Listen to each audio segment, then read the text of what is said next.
6 days and counting before the U.S. government will not have enough money to pay its bills. Yeah, President Biden and House Speaker Kevin McCarthy are attempting to marshal support for what's known as the Fiscal Responsibility Act. It will raise the debt ceiling and cut spending, but both are meeting resistance. Political correspondent Kevin Cirilli joining us live with what he's hearing in D.C. ahead of a vote tomorrow that will be a bellwether to tell whether this thing really has a shot of getting out of Congress.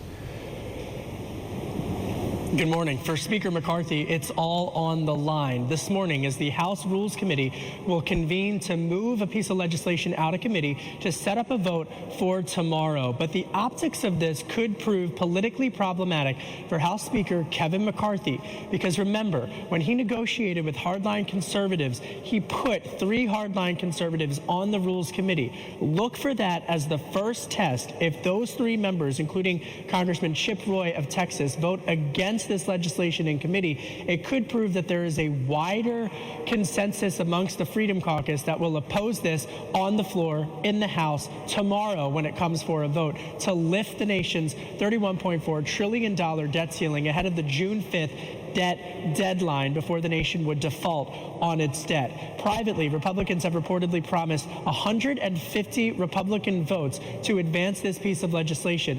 Meanwhile, on the left, for progressives, they are also wary of this type of legislation, saying that it does too much to cut government funding at a time in which many Americans are still grappling getting out economically of the pandemic while staring down the prospects of a recession at the end of the year.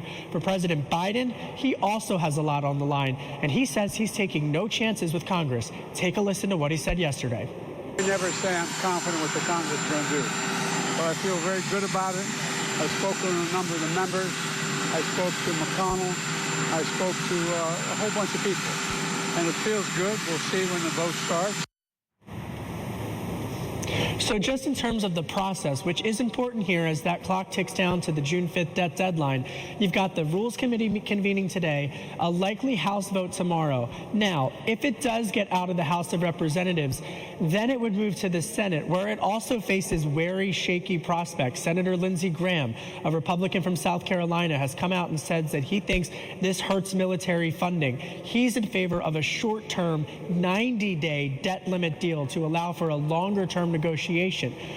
You have to get through a cloture vote, a procedural setup vote, before it even gets to a Senate vote. So there are still, even if it does get out of the House of Representatives, 2 major Senate procedural votes that have to occur before it ultimately gets to President Biden's desk. And again, that clock is ticking down. So this is the start of the sprint, but it by no means is an assured deal to get to President Biden's desk. All right, political correspondent Kevin Cirilli from Capitol Hill for us this morning. Thank you, Kevin.